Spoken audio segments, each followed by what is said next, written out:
Hello guys, it's me again. I'm gonna be today tackling some hack the box modules. I've decided to get into the introduction to web applications. Okay, I just want to get this done as fast as I can. I do have some knowledge. I do know how to create web applications, so this should be just a quick review. I just want to go through this real fast, and yeah, that's what we will do. Okay, now let's go to the screen. Okay, here we are. So these are some modules that I still need to tackle. Um, so let's get on with this one, right? So, okay. So if we go here, okay, introduction. Is there a way for me to actually read something before just starting it? Okay, yeah, introduction to web applications. So for the people that are not familiar with Hack the Box, this is a great platform for you to learn cybersecurity concepts and start just capturing the flags. You can really get to places and learn some good stuff by following along some paths. So I'm just gonna quickly show you what paths they have. There are skill paths and job role paths. So let's see the job role paths.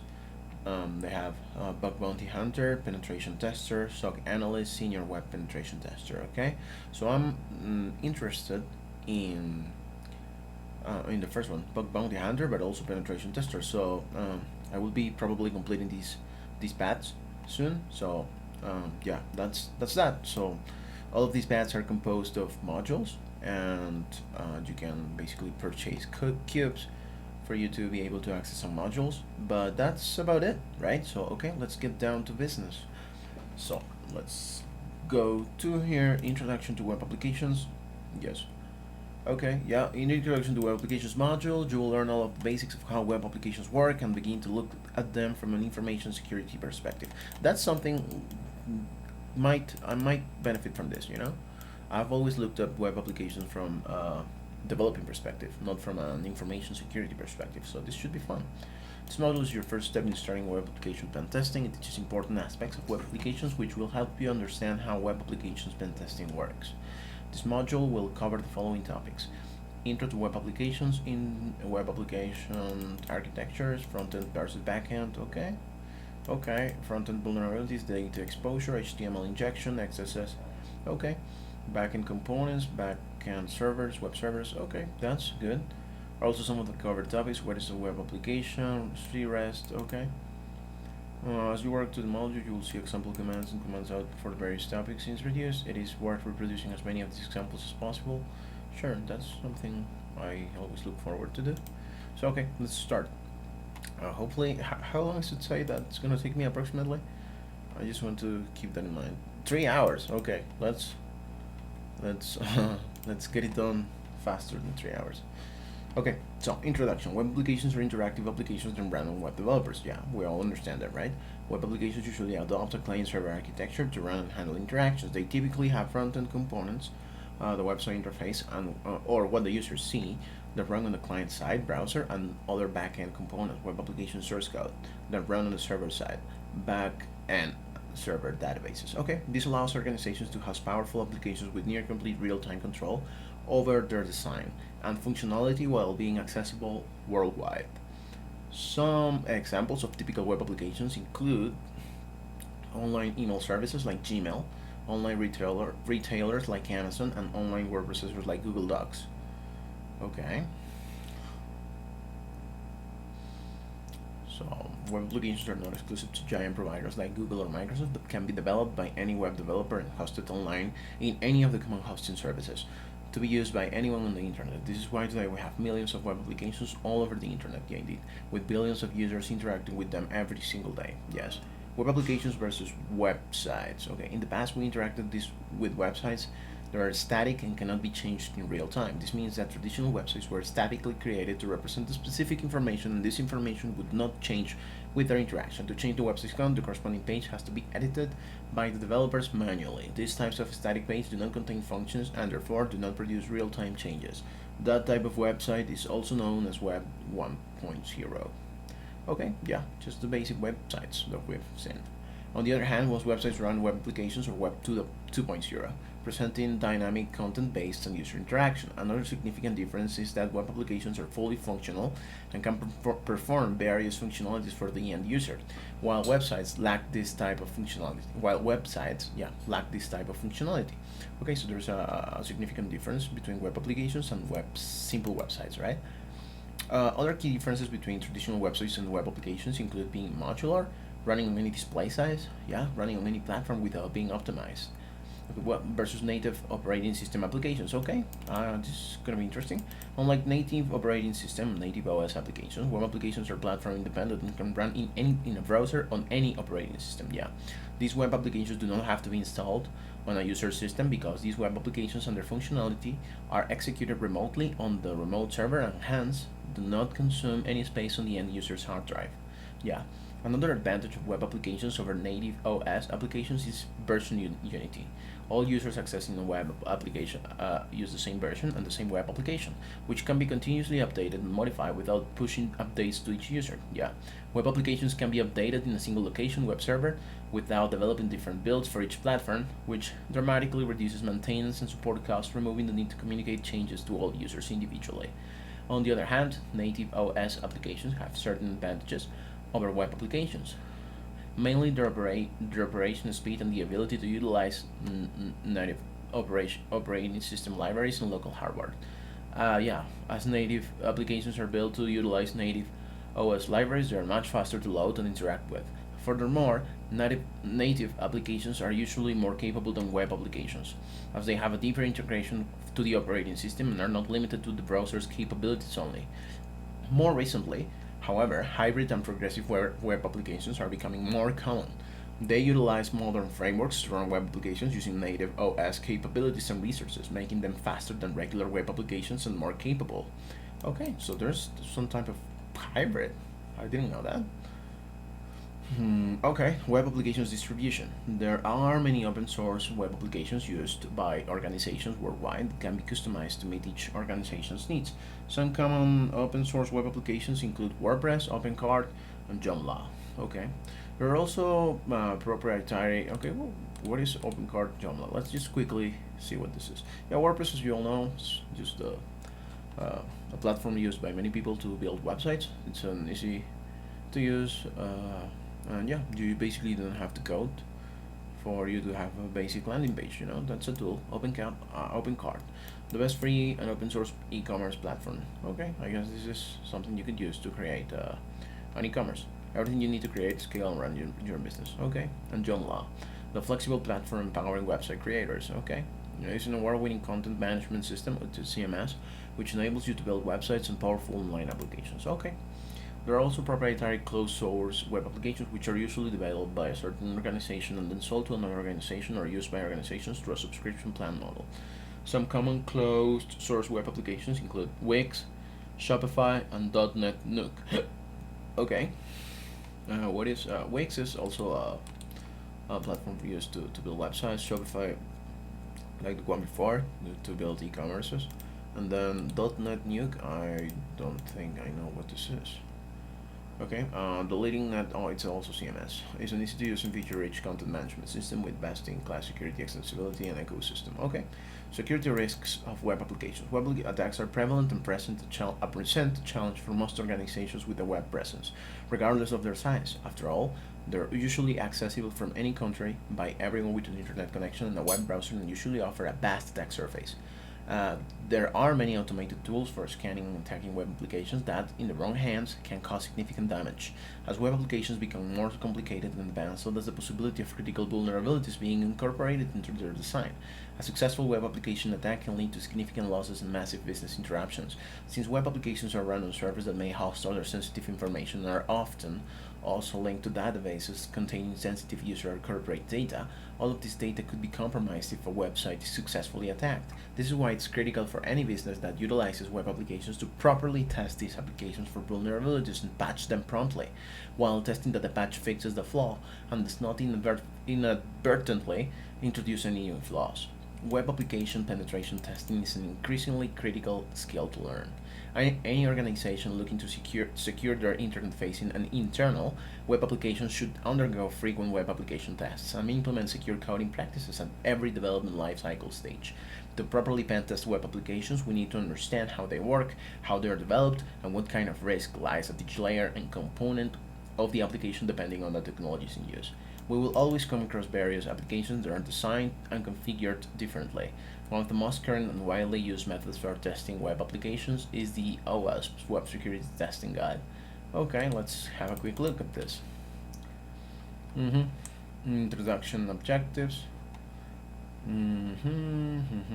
So these are just some steps that you would take for you to actually test the vulnerabilities in a web application, right? So one of the most common procedures is to start by reviewing a web application's front-end components such as HTML, CSS, and JavaScript, also known as the front-end and Trinity, and attempt to find vulnerabilities such as sensitive data exposure and cross-site scripting.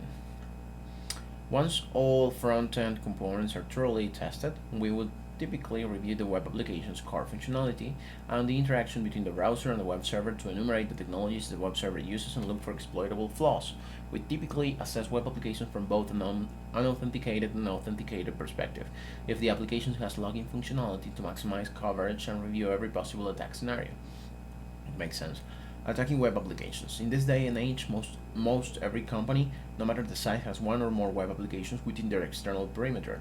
These applications can be everything from simple static websites to blogs powered by content management systems such as WordPress to complicated applications with sign-up login functionality supporting various user roles from basic users to super admins. Nowadays, it is not very common to find an externally facing host directly exploitable by a known public exploit, such as a vulnerable service or Windows remote code execution vulnerability.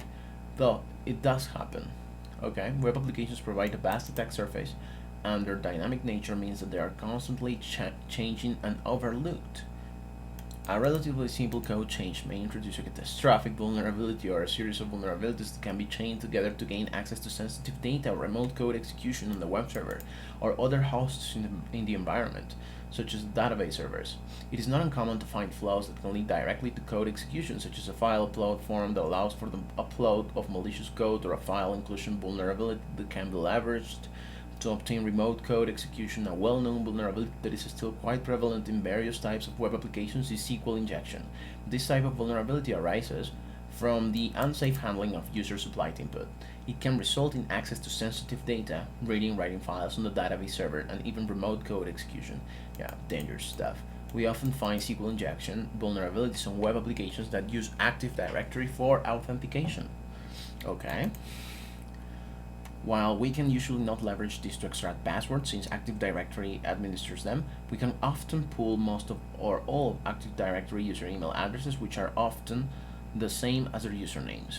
This data can then be used to perform a password spraying attack against web portals that use Active Directory for authentication, such as VPN or Microsoft Outlook Web Access. A successful password spray can often result in access to sensitive data, such as email, or even a foothold directly into the corporate network environment.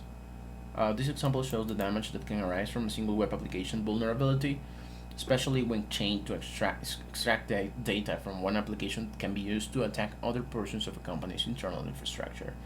A well-rounded InfoSec professional should have a deep understanding of web applications and be as comfortable attacking web applications as performing network penetration testing and Active Directory attacks. A penetration tester with a strong foundation in web applications can often set themselves apart from their peers and find flaws that others may overlook. A few more real-world examples of web application attacks and the impact are as follows. SQL injection, obtaining Active Directory usernames and performing a password spraying attack against a VPN or email portal. File inclusion, reading source codes to find a hidden page or directory which exposes additional functionality that can be used to gain remote code execution. A web application, unrestricted file upload, a web application that allows a user to upload a profile picture that allows any file type to be uploaded, not just images. This can be leveraged to gain a full control of the web application server by uploading malicious code. Yeah. Insecure direct object referencing. Okay, when combined with a flaw such as a broken access control, this can often be used to access another user's files or functionality. An example would be editing your user profile, browsing to a page such as user 701, edit profile. If we can change the 701 to 702, we may edit another user's profile. Yeah, that's something that developers always have to watch out for, right? Broken access control. Another example is an application that allows a user to register a new account. If the account registration functionality is designed poorly, a user may perform privilege escalation when registering. Consider the post request when registering a new user, which submits the data username equals B Jones and password equals welcome one. Email equals B Jones in length, right? Local. And the role ID is number 3. What if we can manipulate the role ID parameter and change it to 0 or 1? We have seen real-world applications where this was the case, and it was possible to quickly register an admin user and access many unintended features of the web application. Yeah, broken access control. Start becoming familiar with common web application attacks and their implications. Don't worry if any of these terms sound foreign at this point. This will become clearer as you progress and apply an interactive approach to learning. It is imperative to study web applications in depth and become familiar with how they work on many different application stacks. We will see web application attacks repeatedly during our academy journey on the main Hack the Box platform and in real-life assessments. Let's dive in and learn the structure function of web applications to become better informed attackers, set us apart from our peers, and find flaws that others may overlook. Okay, smart, this is complete. Let's keep going. Okay, done. Web application layout. Okay, so no two web applications are identical. Businesses can create web applications for a multitude of users and audiences.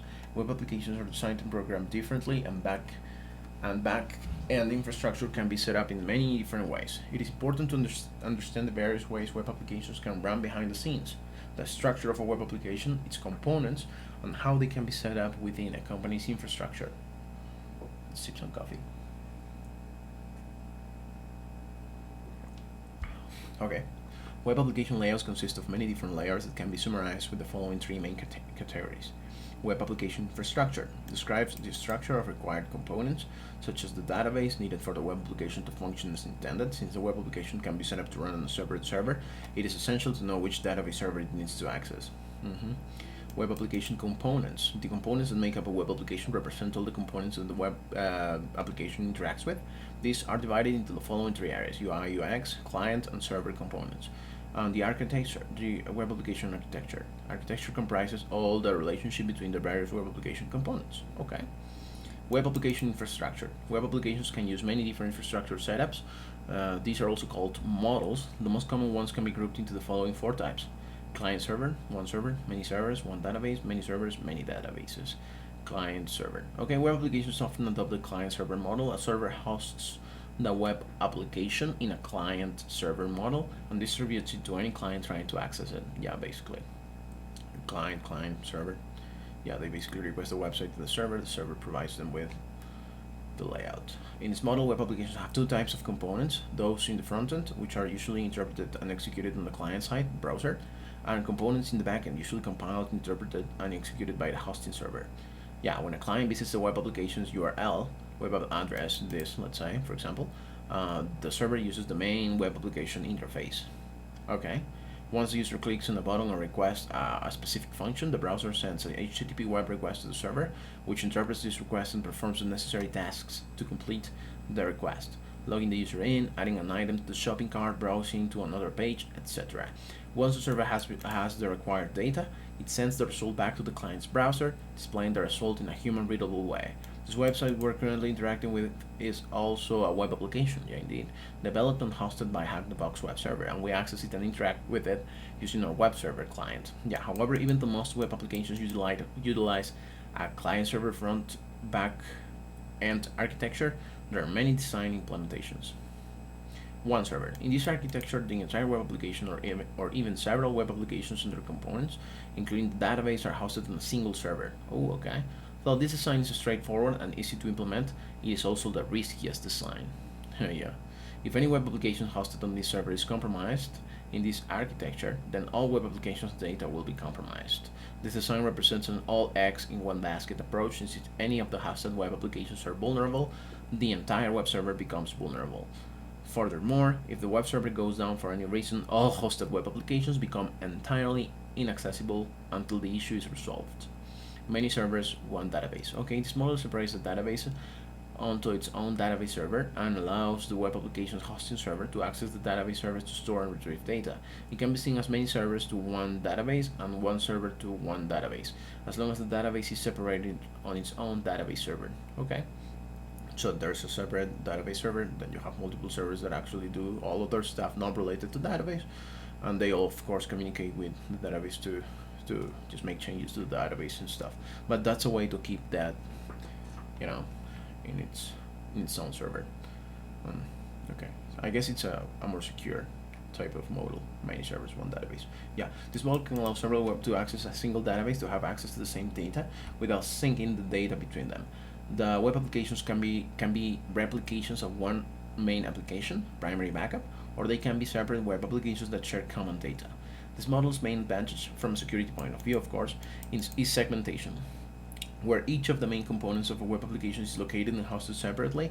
In case one web server is compromised, other web servers are not directly affected. Similarly, if the database is compromised through a SQL injection vulnerability, the web application itself is not directly affected. There are still access control measures that need to be implemented after asset segmentation, such as limiting web application access to only data needed to function as intended. Many servers, many databases. This model builds upon the many servers, one database model. However, within the database server, each web application's data is hosted in a separate database. The web application can only access private data and only common data that is shared across web applications. It is also possible to host each web application's database on its separate database server. Okay, cute. This design is also widely used for redundancy purposes, so if any web server or database goes offline, a backup will run in its place to reduce the downtime as much as possible. Although this may be more difficult to implement and may require tools like load balancers to function appropriately, this architecture is one of the best choices in terms of security due to its proper access control measures and proper asset segmentation. Aside from these models, there are other web application models available, such as serverless web application or web applications that utilize microservices. I just wanted to read a little bit about load balancing. In computing, load balancing is the process of distributing a set of tasks over a set of resources, computing units, which with the aim of making their overall processing more efficient. Yeah, load balancing can optimize the response time and avoid unevenly overloading some compute nodes while other compute nodes are left idle. Load balancing is the subject of research in the field of parallel computers. Two main approaches exist: static algorithms, which do not take into account the state of the different machines, and dynamic algorithms, which are usually more general and more efficient, but require exchanges of information between the different computing units at the risk of loss of efficiency. Okay. Um, Aside from these models, there are other types of web applications, such as serverless web applications. Okay, what does that mean? It's a way to build and run applications and services without having to manage the infrastructure. Your application still runs on servers, but all the service management is done by Amazon Web Services. You no longer have to provision, scale, and maintain servers to run your applications, databases, and storage systems. Learn more about serverless computing here. Why use serverless architectures? By using a serverless architecture, your developers can focus on their core product instead of worrying about managing operating servers and runtimes, either in the cloud or on premises. This reduces overhead, lets this reduced overhead lets developers reclaim time and energy that can be spent on developing great products, while scale and that are which scale what on developing great products which scale and that are reliable. Okay, so use cases. In this white paper, we show how you can build web applications and mobile backends in a faster, more agile way. We introduce you how you can use cloud services like Amazon Web Services, Lambda, Amazon API Gateway, and Amazon Dynamo database to implement serverless architectural patterns that reduce the operational complexity of running and managing applications. Key topics covered in the white paper. This is okay, so it's serverless. I see. How to use serverless architectures in their tier applications? Yeah, using Lambda on other services to implement the serverless architecture. You common patterns for serverless applications. Interesting. Interesting. Yeah, exactly. That utilize or web applications that utilize microservices. What type of microservices are you talking about? Um, oh, okay. You're talking about containerization. Okay. Um, I'll make sure to read more of this later. Let's keep going. Web application components. Each web application can have a different number of components. Nevertheless, All of the components of the models mentioned previously can be broken down to client, server, web application logic, database services, microservices, third-party integration, web application integrations, functions, serverless. Web application architecture. The components of a web application are divided into three different layers, aka three-tier architecture. Presentation layer consists of UI process components that enable communication with the application and the system. These can be accessed by the client via the web server browser and are returned in the form of HTML, JavaScript, and CSS. Application layer. This layer ensures that all clients' web requests are correctly processed. Various criteria are checked, such as authorization, privileges, and data passed on to the client. Data layer. The data layer works closely with the application layer to determine exactly where the required data is stored and can be accessed. An example of a web application architecture could look something like this. Okay. ASP.NET Core Architecture. Sure. Um, so our client reverse proxy. Okay.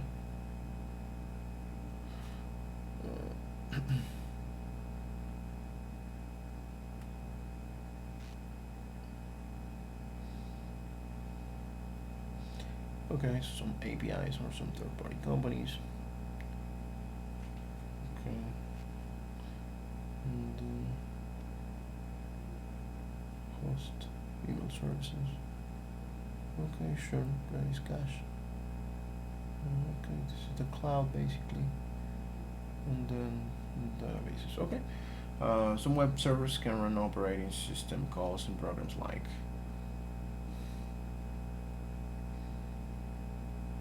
Okay, so this is what they were talking about when they referred to some hybrid web applications, right? That they're able to also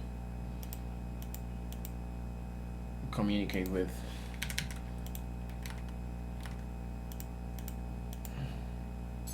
Okay, let's keep going. Microservices. We can think of microservices as independent components on the web application, which in most cases are programmed for one task only. For example, for an online store, we can decompose core tasks into the following components: registration, search, payments, ratings, reviews. These components communicate with the client and with each other. The communication between these microservices is stateless, which means that the request and response are independent. This is because the stored data is stored separately from the respective microservices. The use of microservices is considered service-oriented architecture, SOA, built as a collection of different automated functions focused on a single business goal. Nevertheless, these microservices depend on each other. Okay. So it's stored separately from the respective microservices, and the use of microservices is considered service-oriented architecture, SOA. Okay, another essential and efficient microservice components is that they can be written in different programming languages and still interact. Microservices benefit from easier scaling and faster development of web applications, which encourages innovation and speeds up market delivery of new features. Some benefits of microservices include agility, flexible scaling, easy deployment, reusable code, resilience. These are Amazon Web Service white paper provides an excellent overview of microservice implementation. Okay, let's check it out.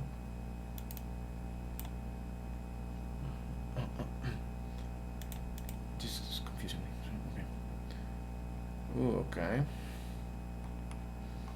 We have some reading material here.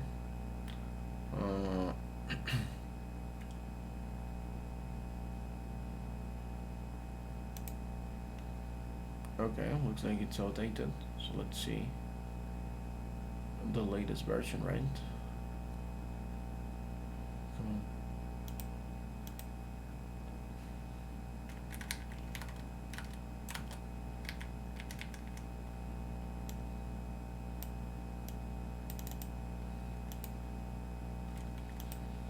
Something is weird with my machine. I don't know what is causing this.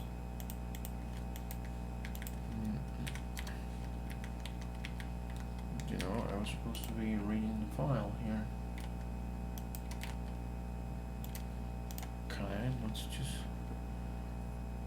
Right, because I did click on this white paper. I don't know what's wrong here. Okay, let's close this. Open this again. History. Restore. Yeah, restore previous session. Yeah. Okay. looks better, I think. Hopefully. GitHub. Oh yeah, this, you see?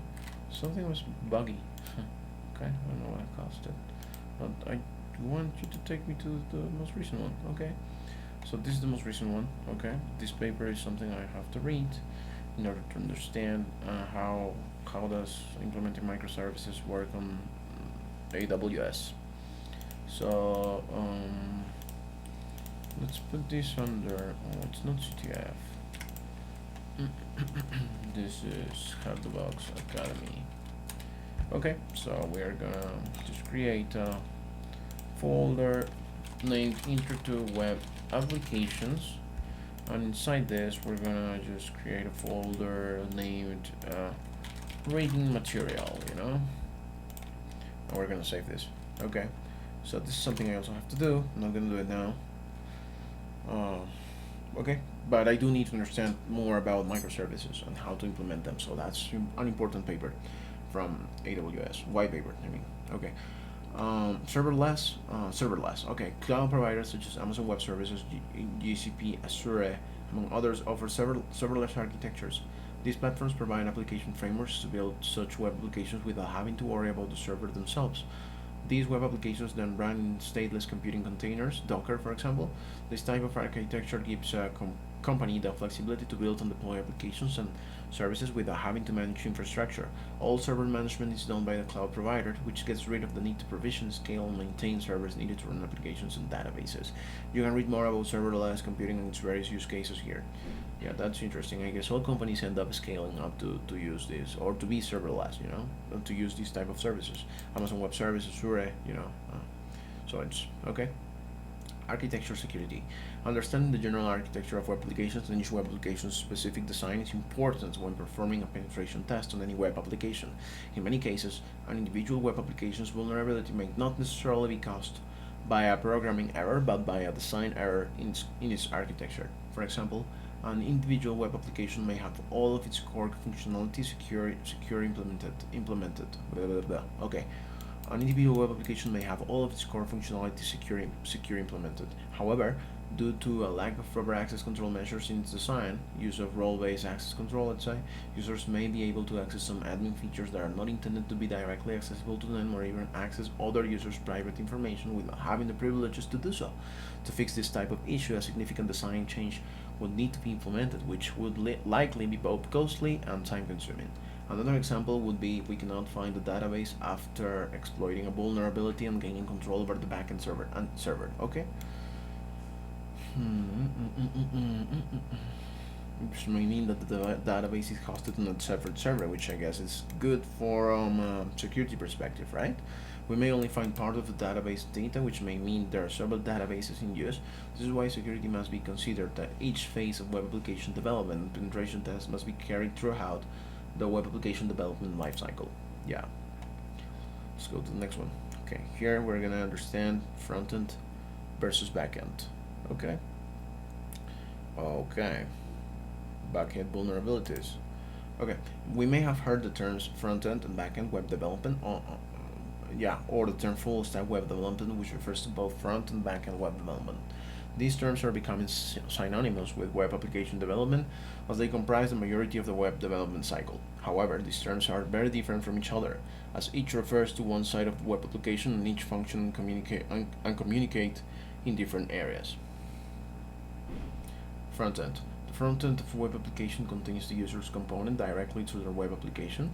Client side, these components make up the source code of the web application we view when visiting a web application and usually include HTML, CSS, and JavaScript, which is then interpreted in real time by our browsers. Yeah, this includes everything that the user sees and interacts with, like the page's main elements such as the title and text, HTML, the design and animation of all elements, CSS, and what functions each part of a page performs, JavaScript. In modern web applications, front-end components should adapt to any screen size and work within any browser on any device. This contrasts with back-end components, which are usually written for a specific platform or operating system. If the front-end of a web application is not well optimized, it may make the entire web application slow and unresponsive. In this case, some users may think that the hosting web server or their internet is slow, while the issue lies entirely on the client side of the user's browser. This is why the front end of a web application must be optimized for most platforms, devices including mobile and screen sizes. Aside from front end code development, the following are some of other tasks related to front end and web development: visual concept web design, user interface, and user experience design. Okay. There are many sites available to us to practice front-end coding. One example is this one, which is HTML, CSS, JS. Okay. Here we can play around with the editor, typing and formatting text and seeing the resulting HTML, CSS, and JavaScript being generated for us. Copy and paste this very simple example into the right-hand side of the video editor. Okay, agree. So what is this? This looks like some basic HTML.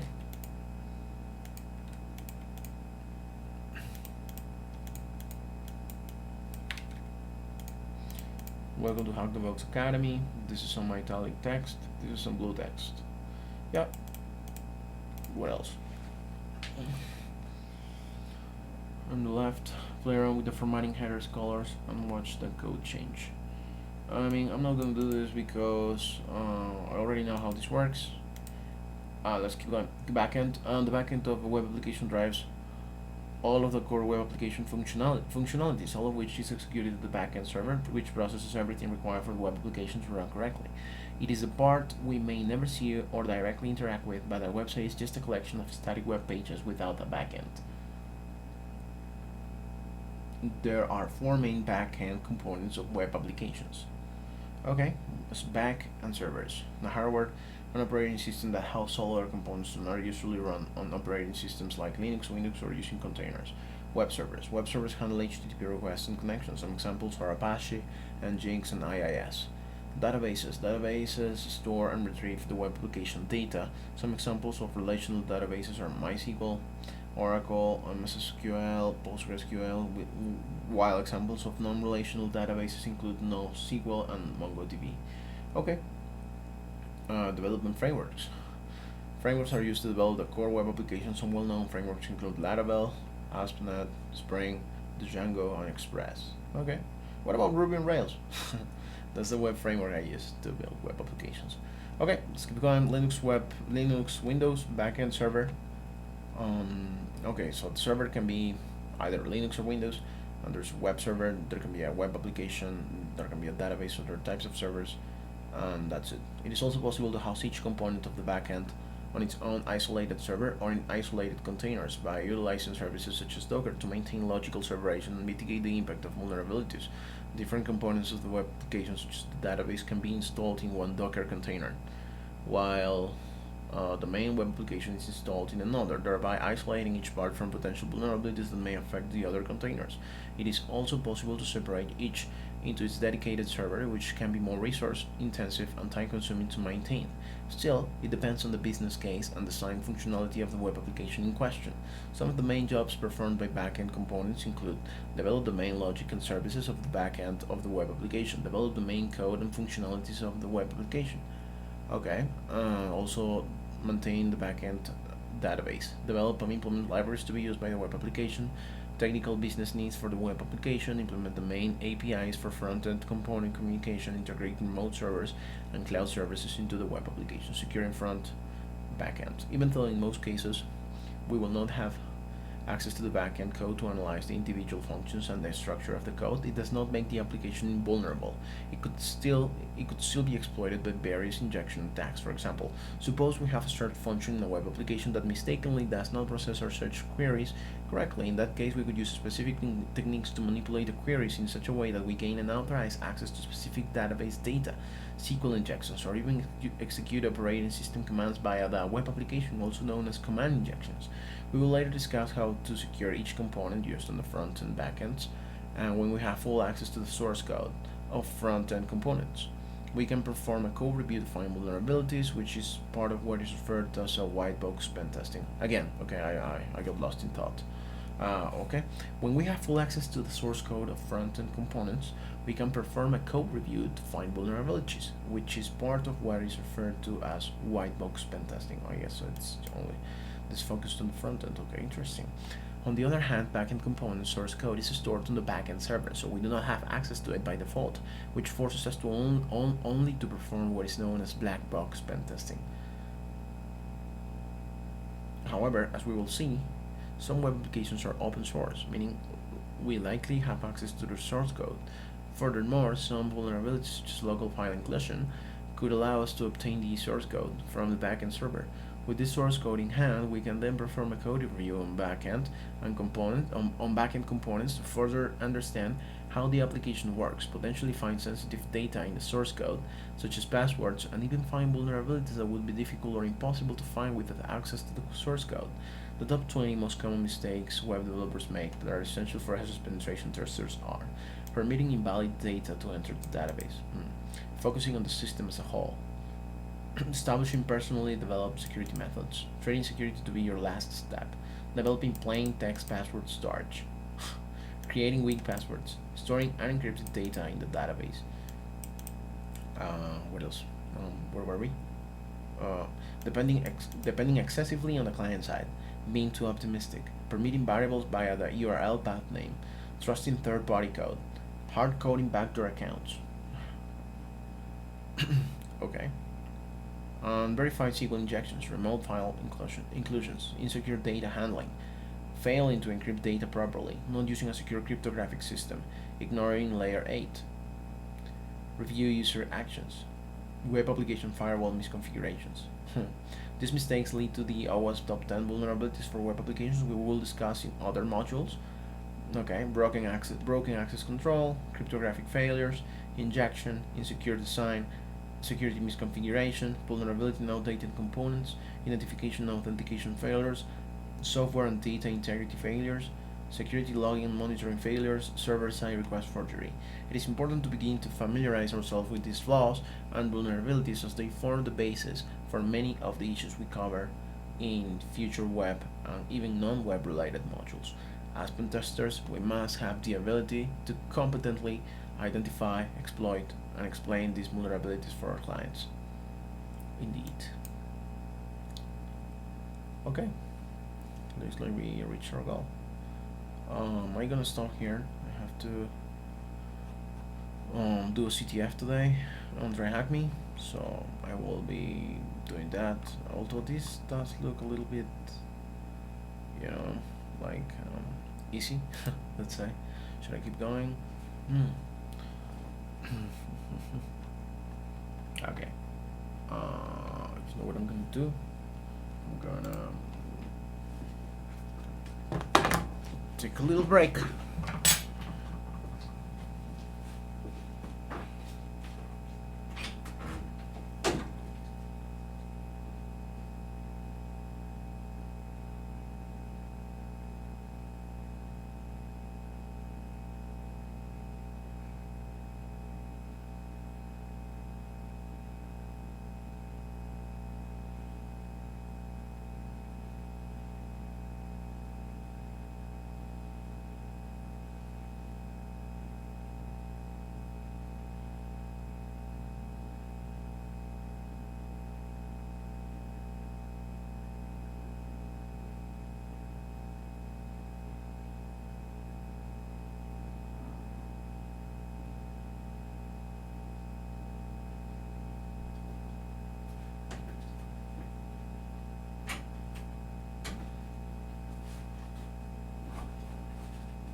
Alright guys, back. We have decided to keep going. We're gonna keep going. We'll see where we get. We're gonna do this just for half an hour more, so let's see how it goes. Okay, so HTML, the first and most dominant component of the front-end and web applications is HTML, hypertext markup language. HTML is at the very core of any web page we see on the internet. It contains each page's basic elements, including titles, forms, images, and many other elements. The web browser, in turn, interprets these elements and displays them to the end user. The following is a very basic example of an HTML page. Okay, as we can see, are displayed in a tree form. Yeah, similar to XML and other languages. Yeah, sure.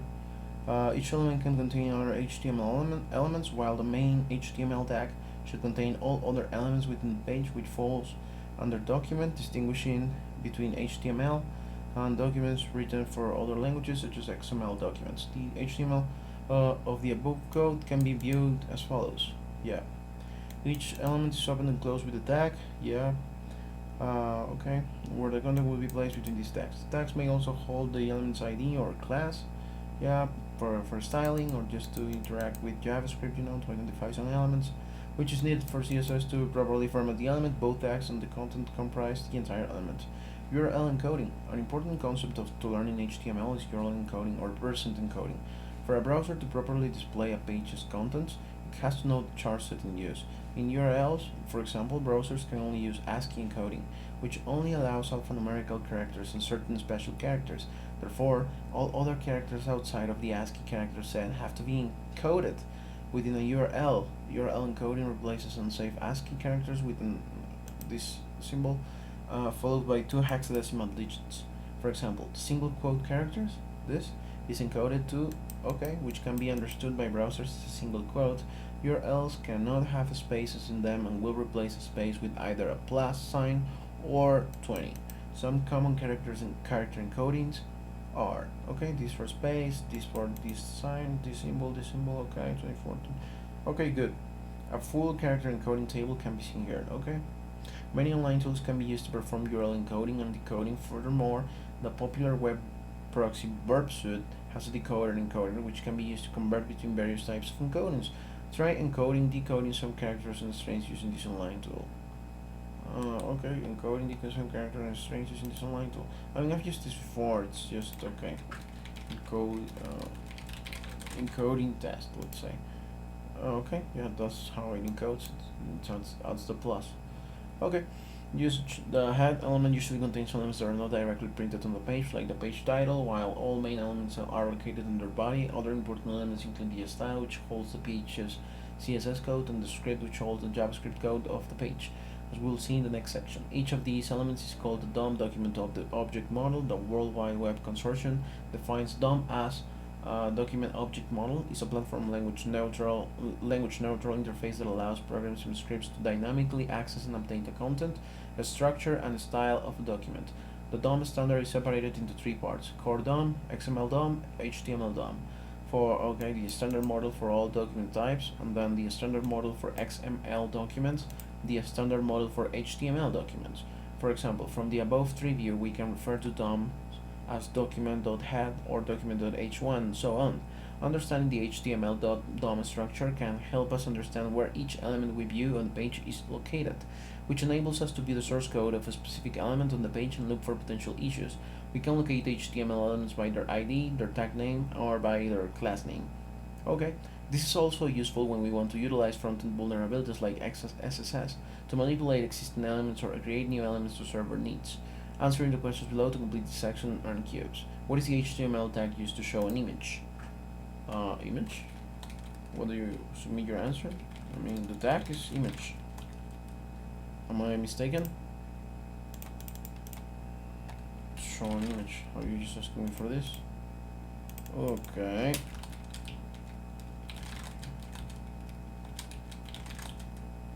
Are you asking me for... Okay. Go ahead, only put your opening. Put the opening tag. Okay. But I've done this before and you're not. Okay. What? HTML tag used to show an image. Isn't that image? Oh, I'm so bad. It's not image, it's image abbreviated. Damn. Okay. Cascading style sheets. Is the style sheet language in alongside HTML to format and set the style of HTML elements like HTML. There are several versions of CSS, and each subsequent version introduces a new set of capabilities that can be used for formatting HTML elements. Browsers are updated alongside it to support these new features. Example: at a fundamental level, CSS is used to define the style of each class or type of HTML element's body or h1, such that any element within the page would be represented as defined in the CSS file. This could include the font family, font size, background color, text color, and alignment, and more. Okay, as previously mentioned, this is why we may set unique IDs or class names for certain HTML elements so that we can later refer to them within CSS or JavaScript when needed. Yeah, syntax defines the style of each HTML element or class between curly braces, within which the properties are defined with their values. Element property value. Okay, each HTML element has many properties that can be set through CSS, such as height, position, border, margin, padding, color, text align, font size, and hundreds of other properties. Yeah, all of these can be combined and used to design visually appealing web pages. CSS can be used for advanced animations for a wide variety of uses, from moving items all the way to advanced 3D animation. Many CSS properties are available for animations like keyframes animation, animation duration, animation direction, and many others. You can read about and try out many of these animation properties here.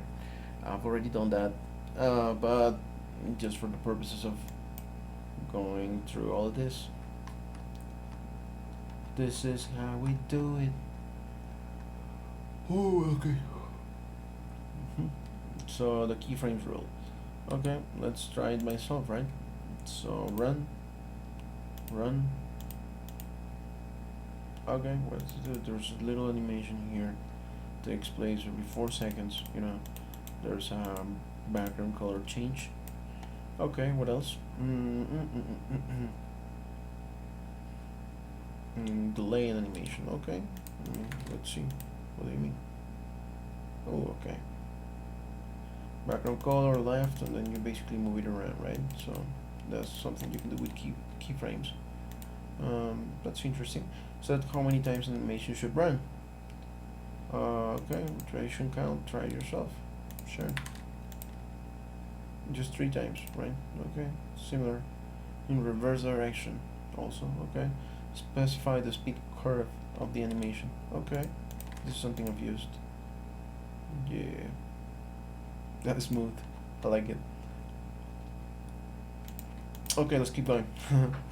Usage. CSS is often used alongside JavaScript to make quick calculations, dynamically adjust the style properties of certain HTML elements, or achieve advanced animations based on keystrokes or the mouse cursor location. The following example beautifully illustrates such capabilities of CSS when used with HTML and JavaScript. Parallax depth cards by Andy Meskin on CodePen.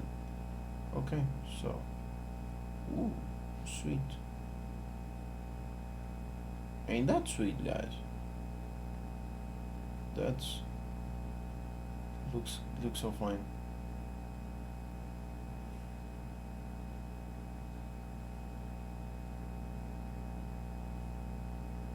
You can click on tabs on the top left to view the source code. Yeah. This was fun to look at. Okay, but the show must continue.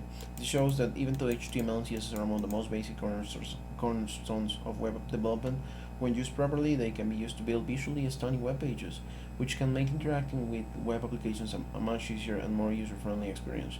Furthermore, CSS can be used alongside other languages to implement their styles like XML or within SVG items, and can also be used in modern mobile development platforms to design entire mobile applications user interfaces. Frameworks. Many may consider CSS to be difficult to develop. In contrast, others may argue that it is inefficient to manually set the style and design of all HTML elements in each web page. This is why many CSS frameworks have been introduced, which contain a collection of CSS styles, sheets, and designs to make it much faster and easier to create beautiful HTML elements. Furthermore, those frameworks are optimized for web application usage. They are designed to be used with JavaScript, and for wide use within a web application contain elements usually required within modern web applications. Some of the most common CSS frameworks are Bootstrap, Sass Foundation, Bootmap, Pure, and of course Tailwind. Tailwind is my favorite. Okay, what is CSS property value used to make an HTML element's text line to the left? What is the CSS property value used to make an HTML element's text? So I guess it would be text align left, start. Oh, we're gonna ask ChatGPT. ChatGPT always saves the day. Okay.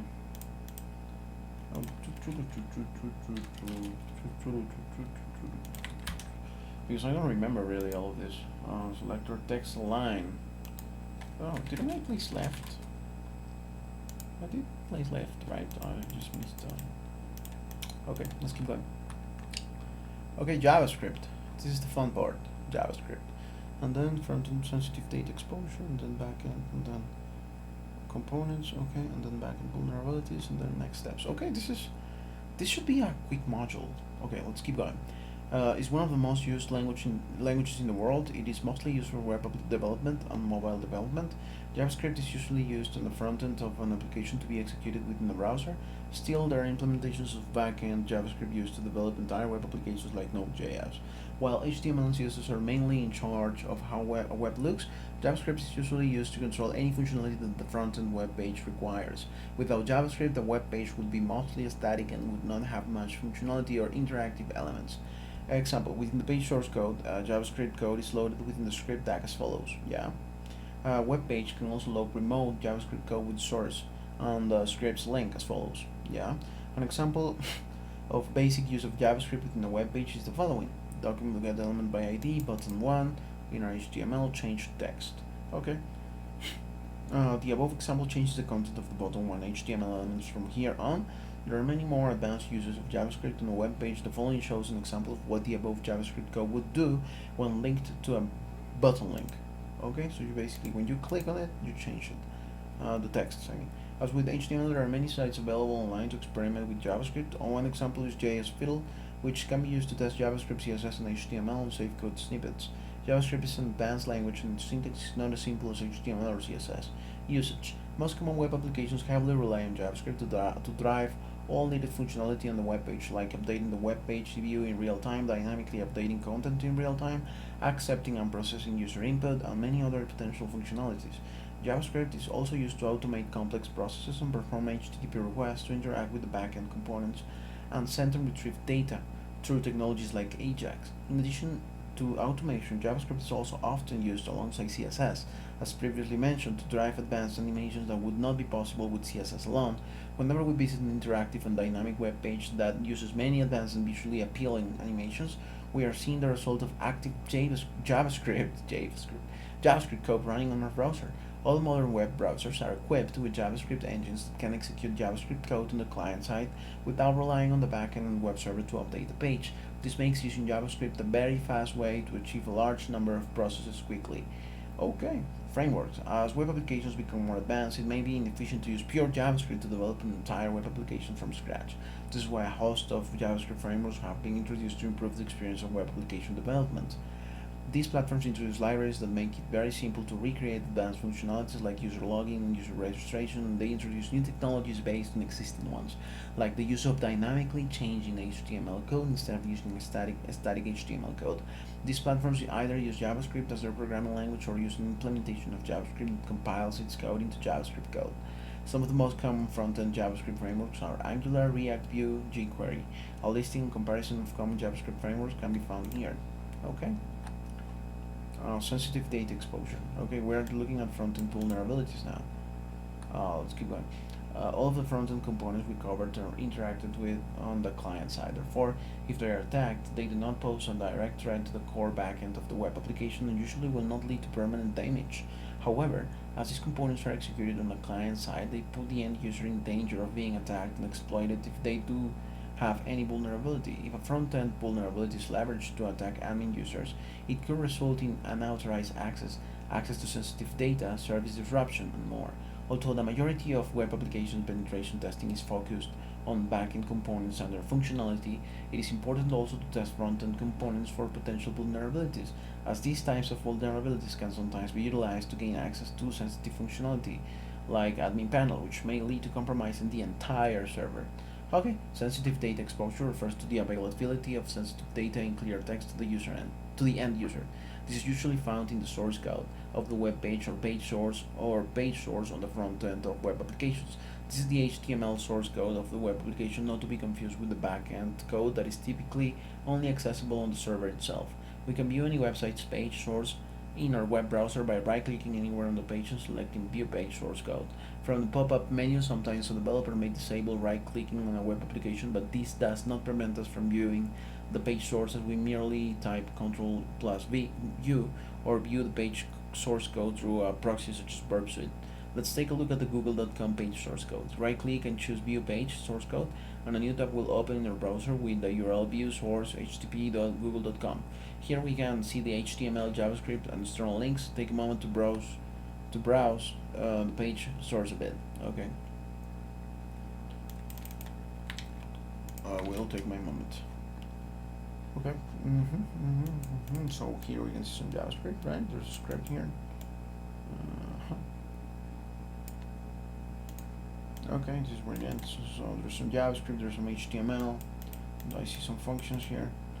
Okay, sweet stuff. Let's keep going. Sometimes we may find logic credentials, hashes, or other sensitive data hidden in the comments of a web page source code or within external JavaScript code being imported. Other sensitive information may include exposed links or directories, or even exposed end-user information, all of which can potentially be leveraged to further our access within the web application or even the web application supporting infrastructure, web server, database server, etc. For this reason, one of the first things we should do when assessing a web application is to review its page source code to see if we can identify any low-hanging fruit, such as exposed credentials or hidden links. At first glance, this login form does not look like anything out of the ordinary, right? Yeah, looks normal. Let's look at the page source code. Password. Okay, to do remove test credentials. Test. Also, with that, you see, we found some credentials here just in the comments.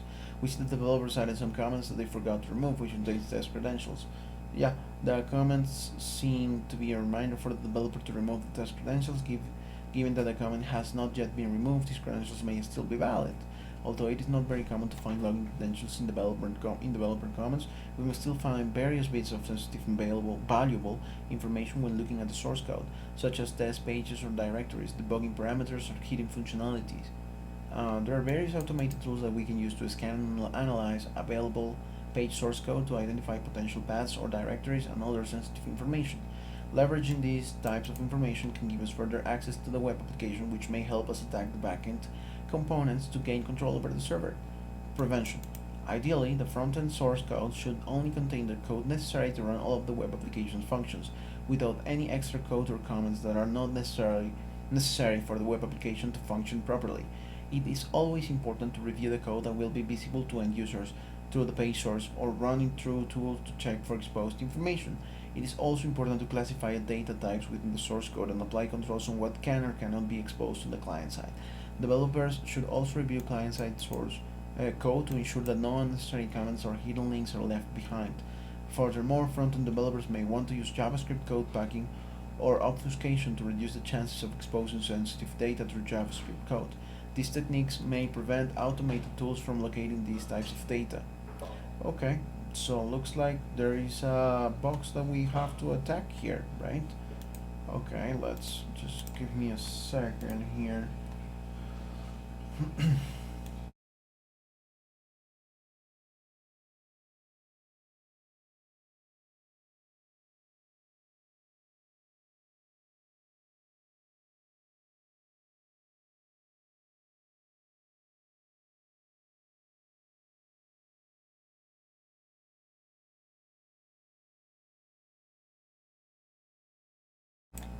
Alright, we're back.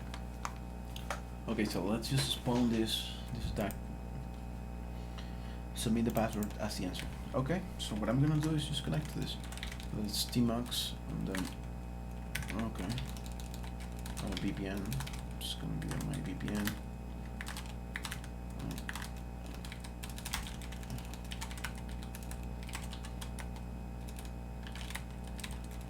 Okay, so okay, is this the VPN I'm using? I guess it is. Academy. Yeah, this one. Sure, let's connect to the VPN from Hack the Box. And then are we connected? Looks like we are. And then we can confirm that we're connected. You see this interface? It's on 0 and then this new IP. Okay, so we should be able to ping this machine, right? Let's copy. So ping -C1 and then we ping it. Name of service not known. Okay, yes, we received the packet. Okay, so they basically just asked us to check the above login form or for exposed passwords. Submit the password is the answer. Okay, let's check this form and see if we find any password. So we go see the source code. Okay, there's a div here to do remove test. Okay, so the credentials are admin and hidden in plain sight. You see, so this is what we need to put here. They're asking to submit the password. So, okay, just for the purpose of my curiosity, I want to see where am I taking if I put in the password. I'm taking nowhere. Yeah. Okay, let's keep going. That was fun. I always like it when I have to, just enter some commands. I don't like reading too much, but I understand it's important for me to get familiar with these concepts. So let's keep going. HTML injection. Okay. Another major aspect. Okay, there's another machine here. Okay, another major aspect of front-end security is validating and sanitizing accepted user input. In many cases, user input validation and sanitization is carried out on the backend. However, some user input would never make it to the backend in some cases and is completely processed and rendered on the frontend. Therefore, it is critical to validate and sanitize user input on both the frontend and the backend. HTML injection occurs when unfiltered user input is displayed on the page. This can either be through retrieving previously submitted code, like retrieving a user comment from the backend database, or by directly displaying unfiltered user input through JavaScript on the front end. When a user has complete control of how their input will be displayed, they can submit HTML code and the browser may display it as part of the page. This may include a malicious HTML code like an external login form, which can be used to trick users into logging in while actually sending their login credentials to a malicious server to be collected for other attacks. Another example of HTML injection is web page defacing. Yeah, this consists of injecting new HTML code to change the web page's appearance, inserting malicious ads, or even completely changing the page. This type of attack can result in severe reputational damage to the company hosting the web application. Example. The following example is a very basic web page with a single button. Click to enter your name.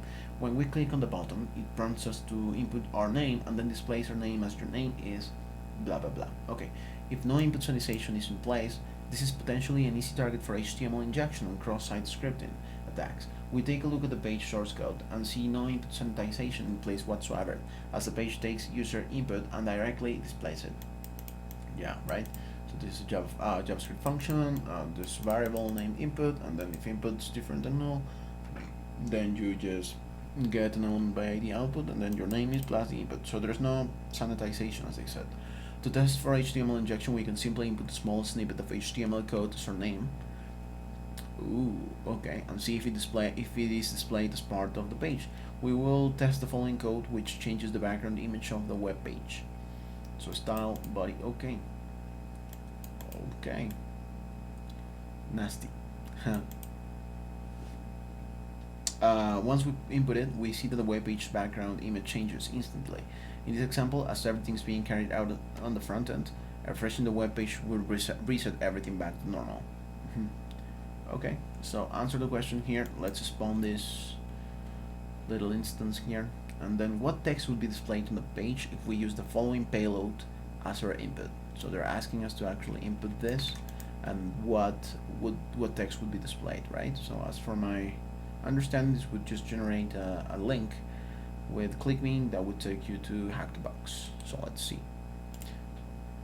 Copy it, and then okay, enter your name. So we're gonna enter an HTML element. Okay, so this is your name is ClickMe, and if I click you, I take you to Hack the Box main page. Sweet. Submit your answer.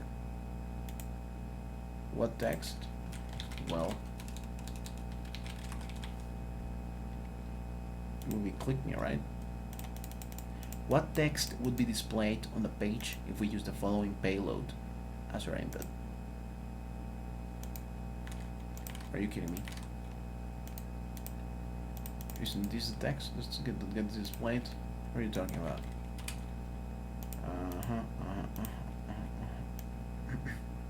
Let's do it again. Click me. Please enter your name is okay. So this is the text. Okay, I guess, right? Hopefully Damn.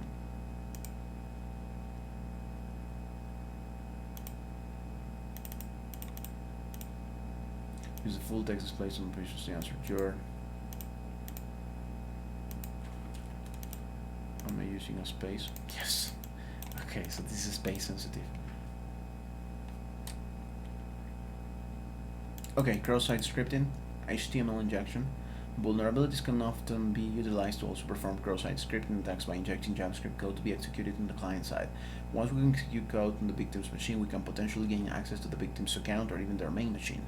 XSS is very similar to HTML injection in practice. However, XSS involves the injection of JavaScript code to perform more advanced attacks on the client side. Instead of merely injecting HTML code, there are three main types of XSS. Reflected XSS occurs when user input is displayed on the page after processing search result or error message. Stored XSS occurs when user input is stored in the backend database and then displayed upon retrieval. Okay, and then DOM XSS occurs when user input is directly shown in the browser and is written to an HTML DOM object. Vulnerable username or page title. Okay.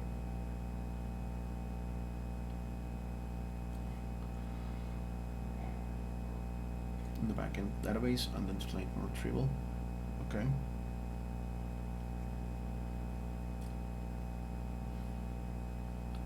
In the example we saw for HTML injection, there was no input sanitization whatsoever, therefore it may be possible for the same page to be vulnerable to XSS attacks.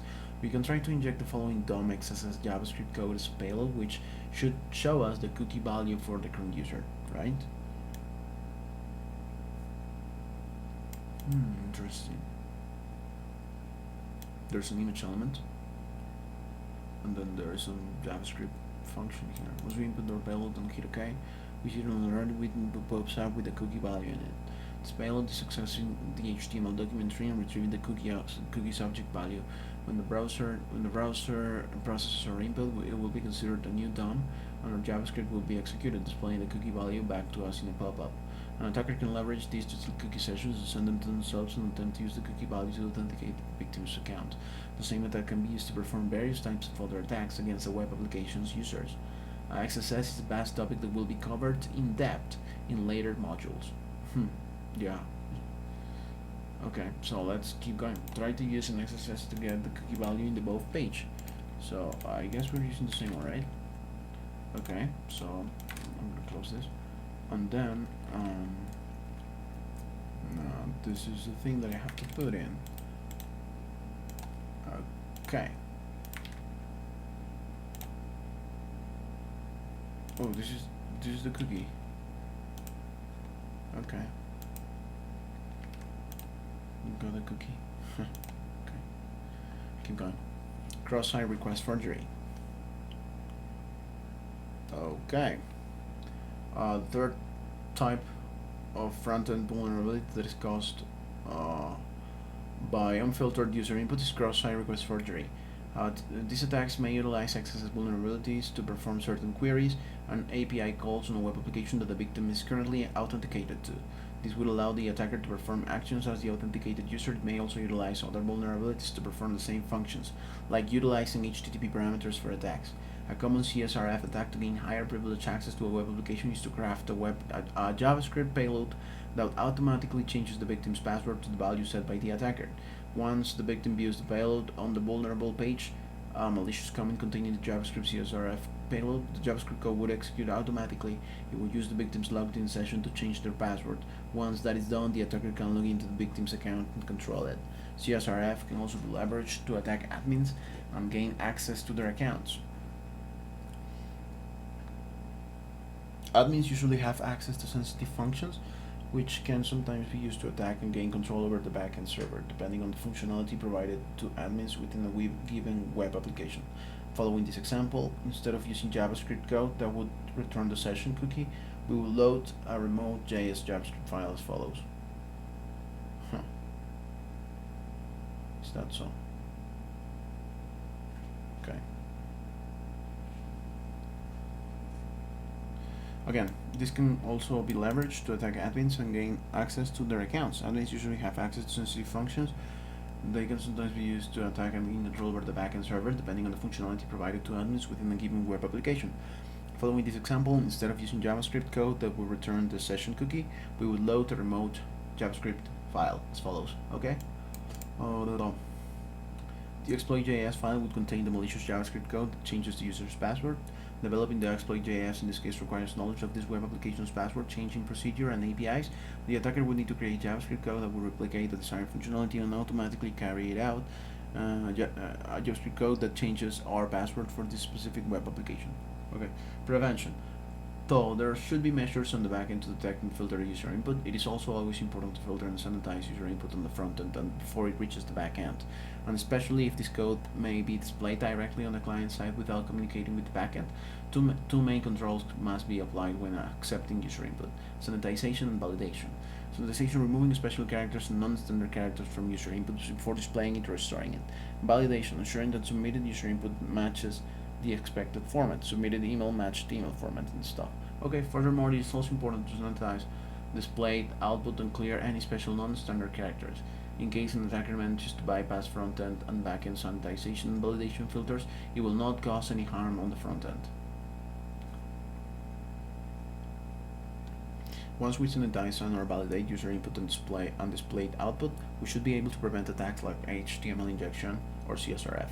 Another solution would be to implement a web application firewall, which should help to prevent injection attempts automatically. However, it should be noted that web application firewall solutions can potentially be bypassed, so developers should follow coding best practices and not merely rely on appliance to detect log attacks. As for CSRF, many modern web browsers have built-in anti-CSRF measures which prevent automatically executing JavaScript code. Furthermore, many modern web applications have anti-CSRF measures, including certain HTTP headers and flags that can prevent automated requests, anti-CSRF token, or HTTP only protection. Certain other measures can be taken from a functional level, like requiring the user to input their password before changing it. Many of these security measures can be bypassed, and therefore these types of vulnerabilities can still pose a major threat to the users of a web application. This is why these precautions should only be relied upon as a secondary measure, and developers should always ensure that their code is not vulnerable to any of these attacks. This cross-site request forgery prevention cheat sheet from OWASP discusses the attack and prevention measures in greater detail. Okay, done. Next, we are here, backend servers. Oh, this is so short. Okay, backend servers. A backend service is the hardware and operating system on the backend that hosts all of the applications necessary to run the web application. It is the real system running all of the processes and carrying out all of the tasks that make up the entire web application. The backend server would fit in the data access layer. Software. The backend server contains the other three backend components: web server, database, and development framework. Yes. Other software components on the backend servers may include hypervisors, containers, and WAFs. Okay, there are many popular combinations of stacks for backend servers which contain a specific set of backend components. Some examples include LAMP, WAMP, WINS, okay, Linux, Apache, MySQL, okay, so WAMP, okay. I had seen these terms before, I just didn't get what components these were made of, so it's interesting to always see it. You're always learning, right? There's always something to learn. That's good. Mac OS, Apache, SAMP, cross-platform Apache, okay. We can find a comprehensive list of web solution stacks in this article. Okay, hardware. The backend server contains all of the necessary hardware. The power and performance capabilities of this hardware determine how stable and responsive the web application will be. As previously discussed in the architecture section, many architectures, especially for huge web applications, are designed to distribute their load over many backend servers that collectively work together to perform the same tasks and deliver the web application to the end user. Web applications do not have to run directly on a single backend server, but may utilize data centers and cloud hosting services that provide virtual hosts for the web application. Answer the question below to complete this section and earn cubes. What operating system is WAMP used with? Windows? WAMP. Yeah. Hanoi earns 0 cubes. Thank you for that. Okay, web servers. Oh, this is a little long, but let's. Web server is an application that runs on the backend server, which handles all the HTTP traffic from the client-side browser, routes it to the requested pages, and finally responds to the client-side browser. Web servers usually run on TCP ports 80 or 443 for HTTPS, and are responsible for connecting end users to various parts of the web application, in addition to handling their various responses. Okay, workflow. A typical web server accepts HTTP requests from the client side and responds with different HTTP responses and codes, like a code 200 OK response for a successful request, or a code 404 not found when requesting pages that do not exist, or code 403 forbidden for requesting access to restricted pages, and so on. Okay, so yeah, the web server is basically the one that communicates with the clients. The following are some of the most common HTTP response codes: 200 OK, move permanently, okay, true to found on client responses, by request, not tries forbidden, not found, method not allowed, the request method is known by the server but has been disabled and cannot be used, okay, request timeout, the response is sent to an idle connection by some servers even without any previous request by the client. Server error responses, 500 internal server error, the server has encountered a situation it doesn't know how to handle. Bad gateway, okay, gateway timeout. Okay, I've seen this before.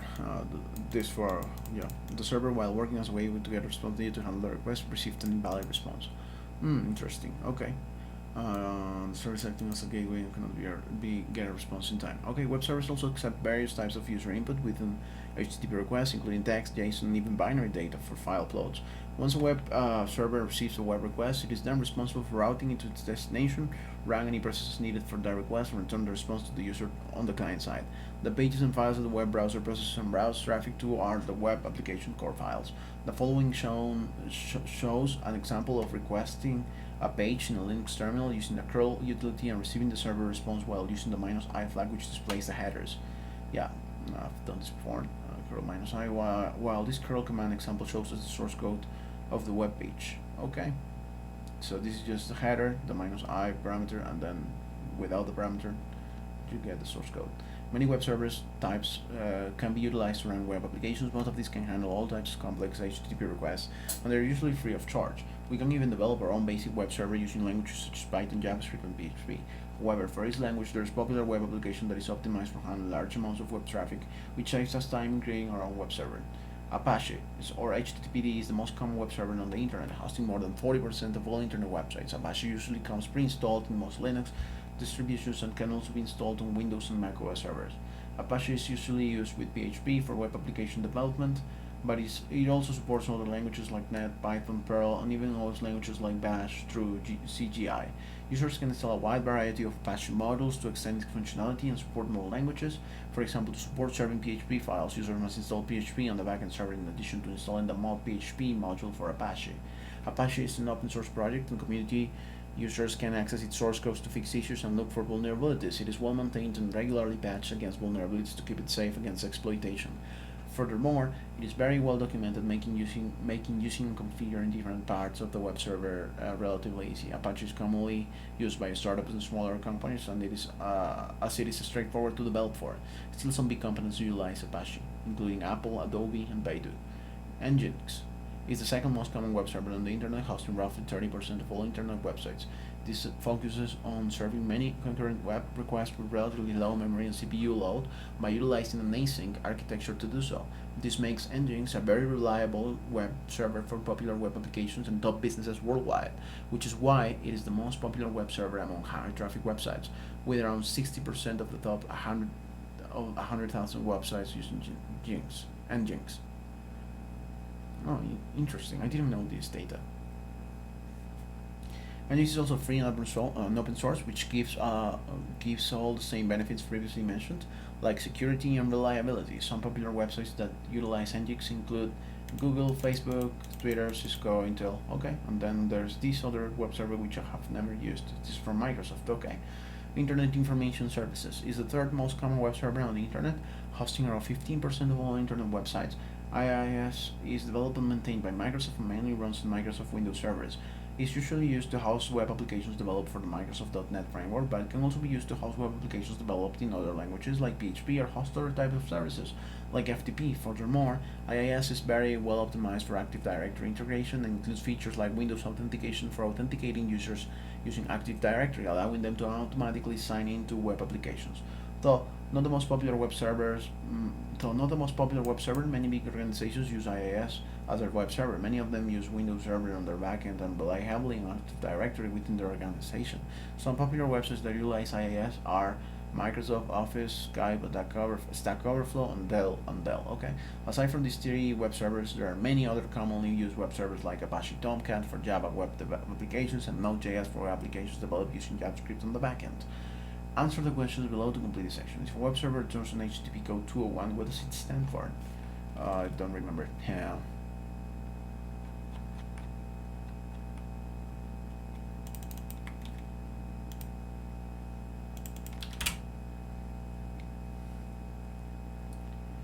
Okay, ChatGPT says it stands for created, indicates the request has been fulfilled and a new resource has been created as a result of it. Okay, so this is typically used in response to a post request, indicating that the request has been successfully and a new resource has been created in the server. Created. Yeah, let's keep going. Okay, we're almost done. Just four more. Come on, I am. Okay, yeah, let's keep going. Databases. Web applications utilize backend and databases to store various content and information related to the web application. Okay. This can be core web application assets like images and files, web application content like posts, and updates or user data like usernames and passwords. This allows web applications to easily and quickly store and retrieve data and enable dynamic content that is different for each user. There are many different types of databases, each of which fits a certain type of use. Most developers look for certain characteristics in a database, such as speed in storing and retrieving data, size when storing large amounts of data, scalability as the web application grows, and cost. Okay, relational, SQL. Okay, so there are two types of databases, yeah, right? So the relational and non-relational databases. So let's see relational. SQL databases store their data in tables, rows, and columns. Each table can have unique keys which can link tables together and create relationships between tables. Yeah, for example, we can have a users table in a relational database containing columns like ID, username, first name, last name, and so on. The ID can be used as a table key, and another table post may contain posts made by all users with columns like ID, user ID, date, content, and so on. Okay. Yeah. So yeah, they're basically related, right? That's why relational. Okay, we can link the ID from the users table to the user ID on the post table to easily retrieve the user details for each post without having to store all user details with each post. Yeah, a table can have more than one key, as another column can be used as a key to link with another table. For example, the ID column can be used as a key to link the post table to another table containing comments, each of which belongs to a certain post, and so on. The relationship between tables within a database is called a schema. This way, by using relational databases, it becomes very quick and easy to retrieve all data about a certain element from all databases.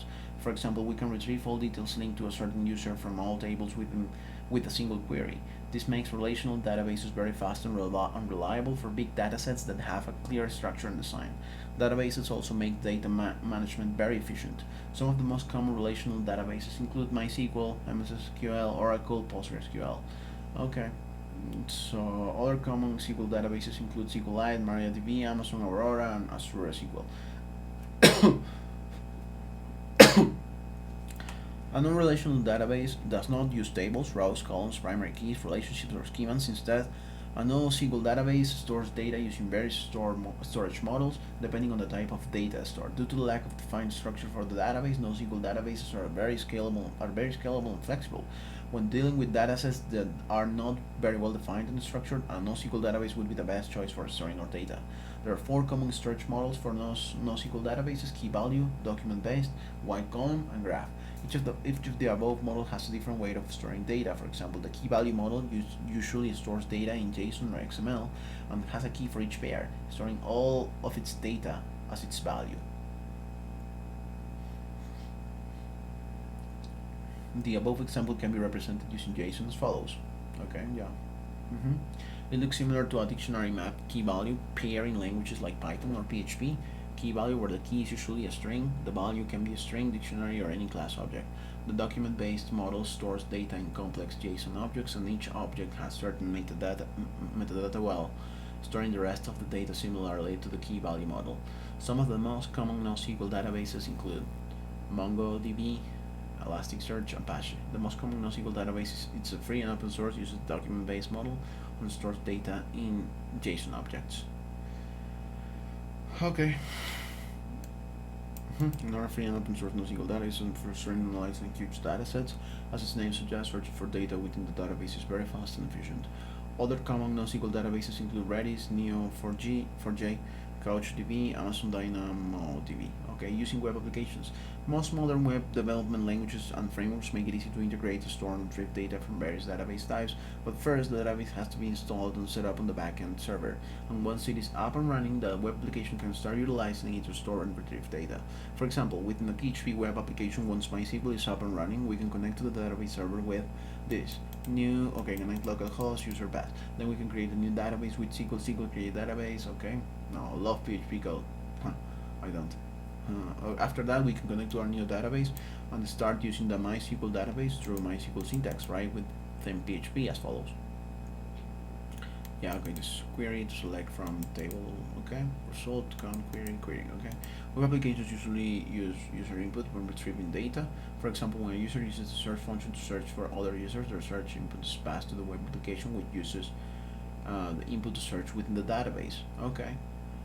Search input, yeah, query select from users where name, like, search input, okay. And results, make on query. Okay. Finally, the web application sends the result back to the user, while row fetch association, okay, echo row name, yeah. This basic example shows us how easily it is to utilize databases. However, if not securely coded, databases code can lead to a variety of issues like SQL injection vulnerabilities. What type of database is Google's Firebase database?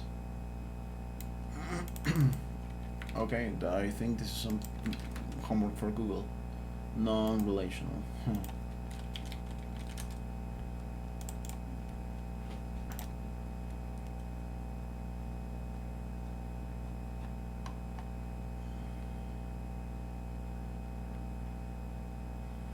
Okay, development framework and APIs. In addition to web servers that can host web applications in various languages, there are many common web development frameworks that help in developing core web application files and functionality. With the increased complexity of web applications, it may be challenging to create a modern and sophisticated web application from scratch. Hence, most of the popular web applications are developed using web frameworks. As most web applications share common functionalities such as user registration, web development frameworks make it easy to quickly implement this functionality and link them to the front-end components, making a fully functional web application. Some of the most common web development frameworks include Laravel, Express, Django, and Rails. Rails! Finally, you mentioned Rails. I love Rails. It must be noted that popular websites usually utilize a variety of frameworks on web servers rather than just one. APIs.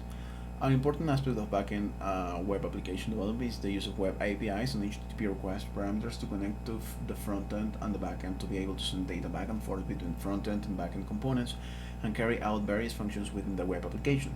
For the front end component to interact with the back end and ask for certain tasks to be carried out, they utilize APIs to ask the back end component for a specific task with a specific input. The backend component process these requests, perform the necessary functions, and return a certain response to the front-end components, which finally renders the end user's output on the client side. Query parameters. The default method of sending a specific argument to the web page is through get and post. Request parameters. This allows the front-end components to specify values for certain parameters used within the page for the backend components to process them and respond accordingly. For example, a search.php page would take an item parameter which may be used to specify the search item. Passing a parameter to a GET request is done through the URL search php item equal apples, while post parameters are passed through post data at the bottom of the post HTTP request. Query parameters allow a single page to receive various types of input, each of which can be processed differently. For certain other scenarios, web APIs may be much quicker and more efficient to use. The web requests module takes a deeper dive into HTTP requests. This is a module I have already completed Web APIs. An API, web application programming interface within an application that specifies how the application can interact with other applications. For web applications, it is what allows remote access to functionality and backend components. APIs are not exclusive to web applications nor user software applications in general. Web APIs are usually accessed over HTTP protocol and are usually handled and translated through web servers. A weather web application, for example, may have a certain API to retrieve the current weather for a certain city. We can request the API URL and pass the city name or city ID, and it will return the current weather in JSON format to object. Another example is Twitter's API, which allows us to retrieve the latest tweets from a certain account in XML or JSON formats, and even allows us to send a tweet if authenticated, and so on. To enable the use of APIs within a web application, developers have to develop this functionality on the backend of the web application by using the API standards like SOAP or REST. Simple object access. Standard shares data through XML, where the request is made in XML through an HTTP request, and the response is also returned in XML. Front-end components are designed to parse this XML output properly. The following is an example SOAP message. Okay, yeah, I've seen this before. SOAP, well, yes. Okay. SOAP is very useful for transferring structured data, an entire class object, or even binary data, and is often used with serialized objects, all of which enables sharing complex data between front-end and back-end components and parsing it properly. It is also very useful for sharing stateful objects, changing the current state of a web page, which is becoming more common with modern web applications and mobile applications. However, SOAP may be difficult to use for beginners or require long, complicated requests even for smaller queries, like basic search or filter queries. This is where the REST API standard is more useful. So the REST representational state transfer standard shares data through the URL path, search users one, and usually returns the output in JSON format. User ID, unlike query parameters, REST APIs usually focus on pages that expect one type of input passed directly through the URL path without specifying its name or type. This is usually useful for queries like search, sort, or filter. This is why REST APIs usually break web application functionality into smaller APIs and utilize these smaller APIs requests to allow the web application to perform more advanced actions, making the web application more modular and scalable. Okay. Responses to REST API requests are usually made in JSON format, and the front-end components are then developed to handle this response and render it properly. Other output formats for REST include XML, form on Go, or even raw data. As seen previously in the database section, the following is an example of a JSON response to the get category posts API request. Okay. REST uses various HTTP methods to perform different actions in the web application: web, post, put, delete. Yeah, I know that. Okay, let's spawn this. Use get request to this to search for the name of the user with ID number 1. Okay, I guess I can just copy, paste it, and then you're asking me to change this to the ID number 1, right? And then I get super admin.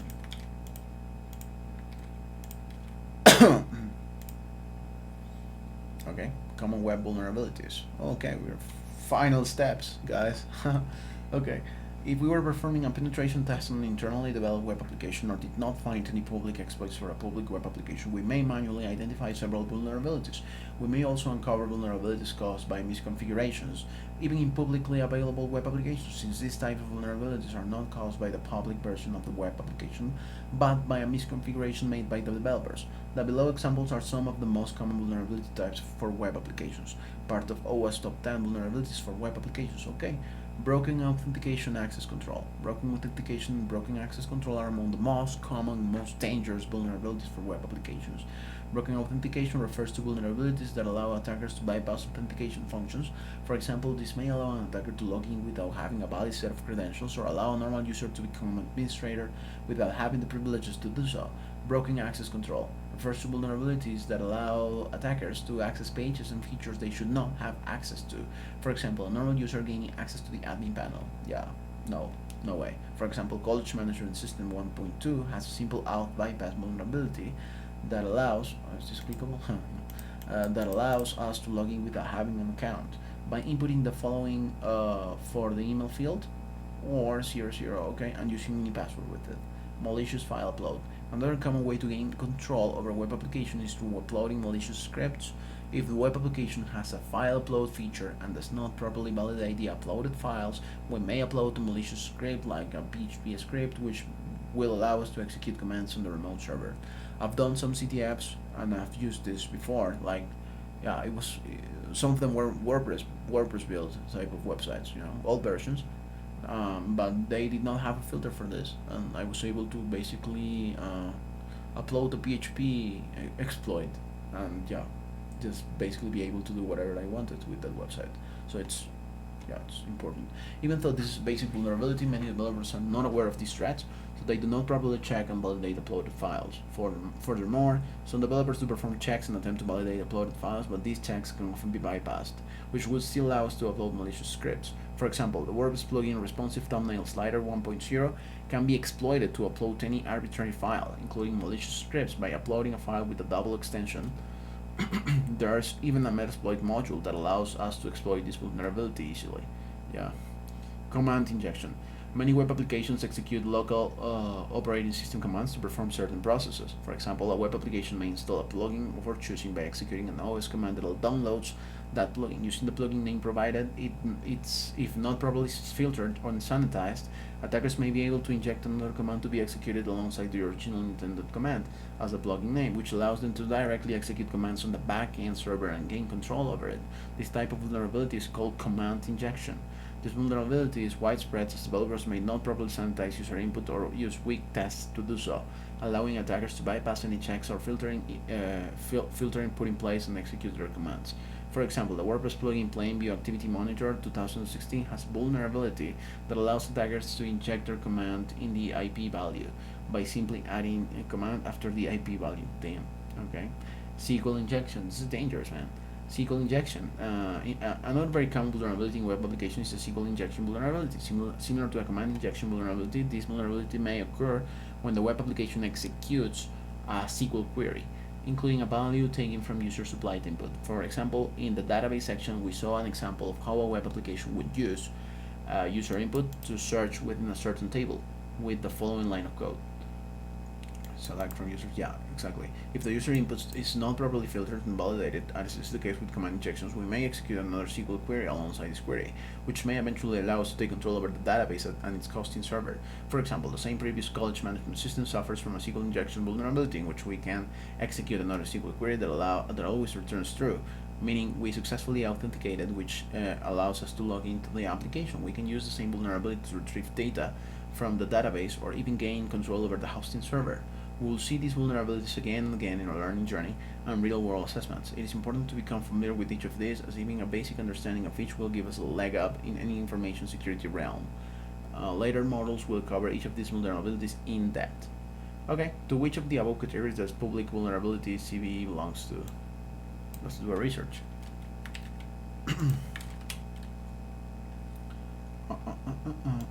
Meter corporation, yes sir.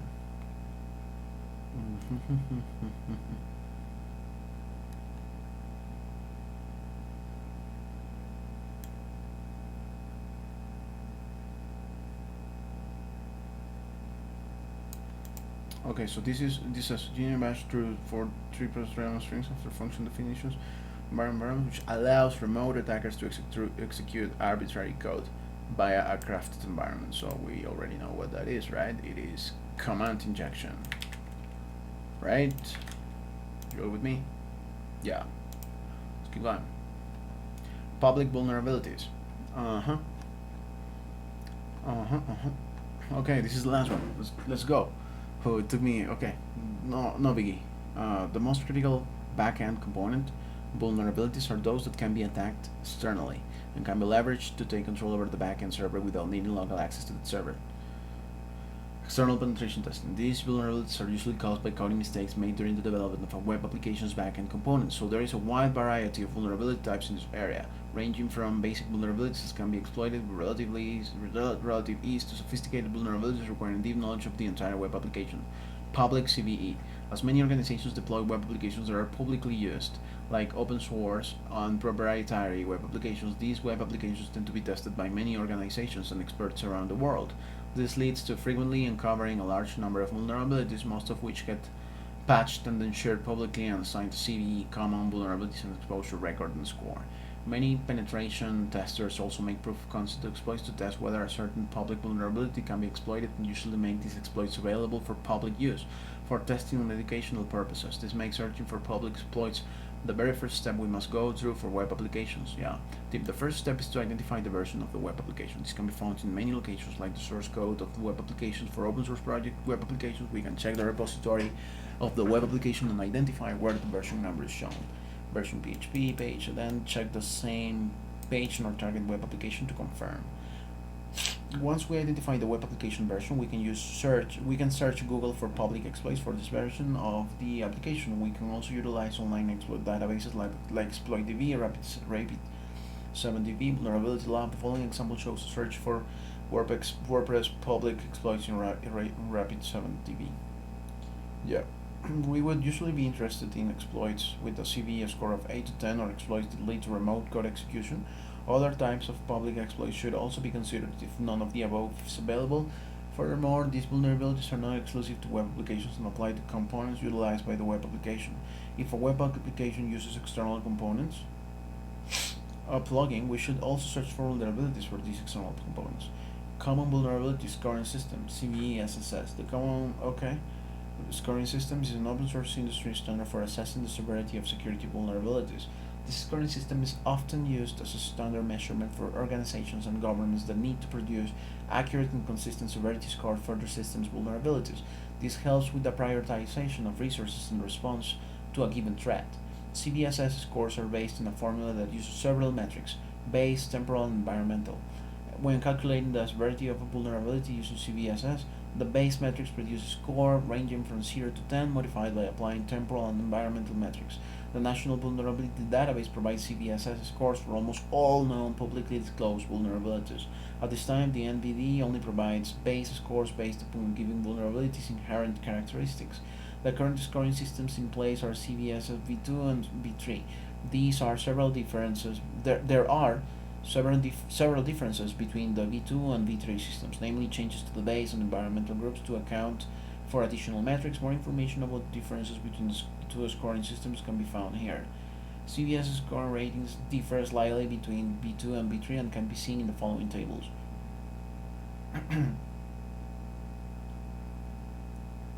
Well, okay.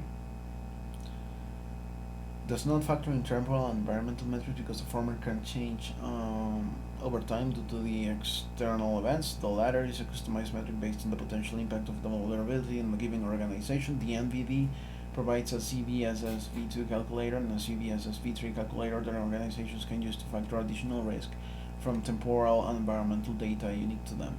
The calculators are very interactive and can be used to fine-tune the CVSS score to our environment. We can move over each metric to read more about it and determine exactly how it applies to organization. Below is an example view of the CVSS v3 calculator. Play around with the CVSS calculator and see how the various metrics can be adjusted to arrive at a given score. Reviews on CVEs and attempt to arrive at the same CVS score. How does CVS score change when you apply temporal and environmental metrics? This handy guide is extremely useful for understanding B2 and B3 and how to use the calculators to arrive at a given score. Backend server vulnerabilities. Like public vulnerabilities for web applications, we should also consider looking for vulnerabilities for other backend components like the backend server or the web server. The most critical vulnerabilities for backend components are found in web servers, as they are publicly accessible over the TCP protocol. An example of a well-known web server vulnerability is the shell shock, which affected Apache web service released during and before 2014 and utilized HTTP requests to gain remote control over the backend server then.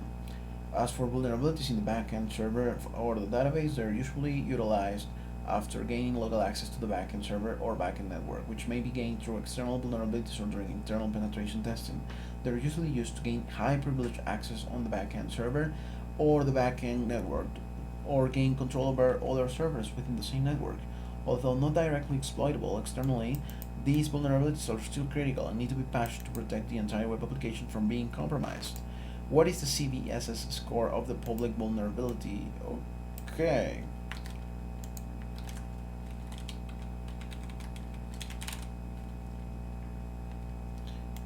8.1 high.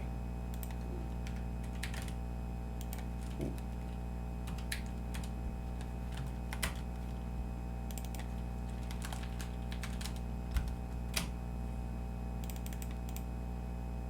Okay, am I mistaken?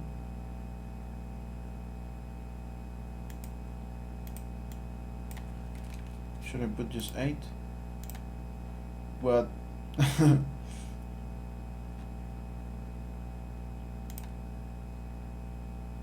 okay, you're asking me for this.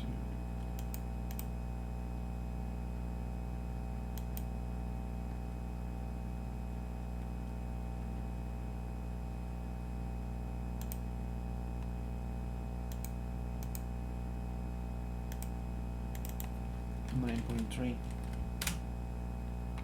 Yeah, mark is complete.